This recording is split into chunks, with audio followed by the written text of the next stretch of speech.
PvP is coming to Palworld, and I'm going to teach you everything you need to know to absolutely dominate the arenas. First of all, this chart right here will be your absolute best friend when deciding your strengths and weaknesses in battle. Now, there's a few things to know about this chart. First of all, if your pal's element matches the element of the move they are using, they will do increased damage. However, regardless of your pal's element, if the element of the move you're using is super effective against the type of the pal you're fighting, then you will do critical damage. However, if your pal's type matches the type of the move, you will do significantly more critical damage than if it does not. In this same regard, pals are actually resistant against moves that share an element that pal is strong against. So ice type moves are going to do reduced damage to a fire type. Another thing to pay attention to is that your pal only has 3 moves in its battle rotation, and these can be changed out without losing the move. It simply won't be in the current rotation. And finally, to go along with that, when selecting your 3 moves, you need to pay attention to not only the element type of the moves, but also the cooldowns of the moves. If you've ever been in battle with your pal and you see them just kind of standing around looking lost, it's most likely because you put on too many powerful moves with large cooldowns and they simply can't use any of their moves at the moment, so they can't attack. Now let's move on to what pals you should be picking for the arenas and which types you should avoid. The biggest thing here to avoid is a pal that is a single type. The reason being is that this pal most likely only has 1 strength and also 1 weakness. The only element that has 2 strengths is fire. Rather than picking a pal with a single type, dual type pals will be absolutely essential in the arena. This is because everything that I explained earlier works for each type within your pal's dual type. So what I mean for this is that one of your pal's types can cover for the weakness of the other. And that's why I also think that you shouldn't pick just any dual type, but a dual type whose 2 types only have 1 degree of separation between them on the chart. Let me give you some examples. King, who is an ice/water type, would be a great choice because there's only 1 degree of separation between the 2 types, that being fire. Fire moves, which would typically be incredibly strong against ice, now have their critical damage completely canceled out by the fact that King is also a water type. And because King is a water type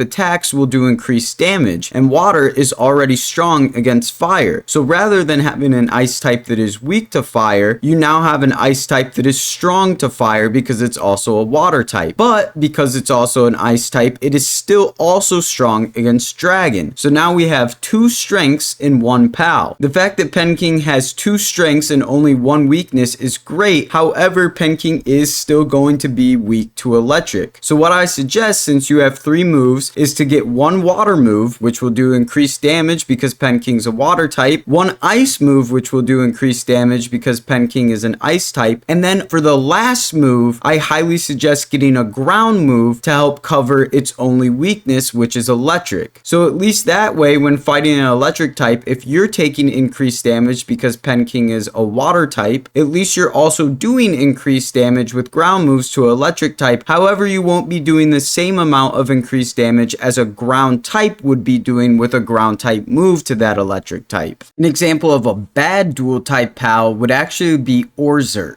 Orzhirk is a dragon/electric type which has more than 1 degree of separation on the chart. Because of this, neither of its types help negate the increased damage from either of the type's weaknesses. The electric typing does not cancel weakness to ice, and the dragon typing does not cancel weakness to ground. So yes, Orzhirk is going to be strong against water and dark pals, but it's going to be weak to both ground and ice pals. So if you want to get value out of Orzhirk's typing, you would want to have 1 dragon move, which would do increased damage because Orzhirk is a dragon type, 1 electric move, which would do increased damage because Orzhirk is an electric type. But then for the 3rd move, if you wanted to have a move to help do increased damage to Orzhirk's weaknesses, which will be doing increased damage to you, you would then have to choose between a grass type move to do increased damage to a ground type, which will be doing increased damage to Orzhirk because he's an electric type, or a fire type move to do increased damage to an ice ice type, which will do increased damage to Orzhov because he's a dragon type. This means that not only does Orzhov have 2 weaknesses, but that you'll only be able to choose one of those weaknesses to have a decent attack against. Now let's move on to what I would consider possibly the best dual type in all of Palworld. Jormuntide Ignis. Jormuntide Ignis is a dragon/fire type. Dragon is strong against dark, and fire is strong against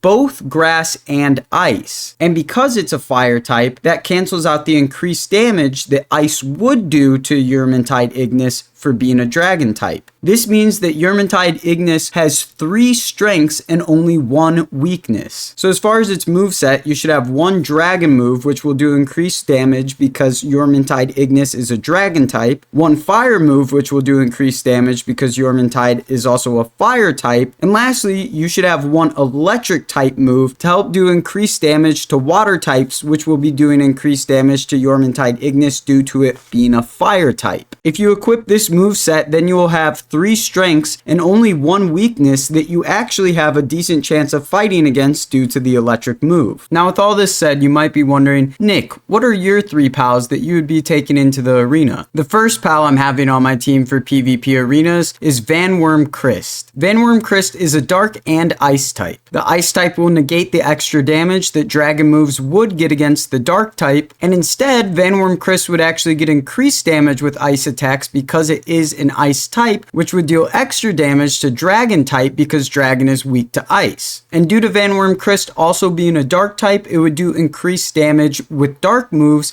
to neutral pals. So Vanworm Christ would have 2 strengths and only 1 weakness, which would be fire. Therefore, my moveset would be 1 ice move, which would do increased damage because it's an ice type, 1 dark move, which would do increased damage because it's also a dark type, and finally, 1 water move to help put up a fight against its 1 weakness, which is fire. The second pal I would have on my team for the PvP arenas has to be Penking. Penking is a water/ice type, meaning that the water type completely negates the extra damage that fire moves would get against it for being an ice type. Instead, water moves would do increased damage due to Penking being a water type, and water is already strong against fire. In addition to this, Penking is also an ice type, meaning that ice moves will do extra damage, especially against dragon pals. This means that Penking has 2 strengths and only 1 weakness, which is electric type. Therefore, my moveset for Penking would be 1 water move, which would do increased damage since it's a water type, 1 ice move, which would do increased damage since it's an ice type, and finally 1 ground move to help put up a fight against its 1 weakness, which is an electric type. My third and final pal that I'll be taking to the PvP arena, to nobody's surprise, is Jormuntide Ignis. Jormuntide Ignis is a fire/dragon type, meaning that the fire typing completely negates the extra damage that ice moves would normally get against dragon type. On top of this, because fire is the only type that actually has 2 strengths, grass and ice, it means that including dragon strength against dark, Jormuntide Ignis actually has 3 strengths and only 1 weakness, which is water. This makes Jormuntide Ignis unquestionably the most diverse and powerful pal that you could possibly have in PvP. With this said, my moveset for Jormuntide Ignis would be 1 fire type move, which would do increased damage because it's a fire type pal, and even more damage against both ice and grass types, 1 dragon type move, which would do increased damage because it's also a dragon type, which would also do increased damage to dark types, and finally 1 electric type move to be able to put up a good fight with a strong move against water pals, which is its only weakness. I hope you're as excited for PvP to come to Palworld as I am, and I really hope that this video helped you get a better understanding of what pals you want to bring into combat when arenas go live. If you enjoyed this video and or learned something, be sure to subscribe for more Palworld content.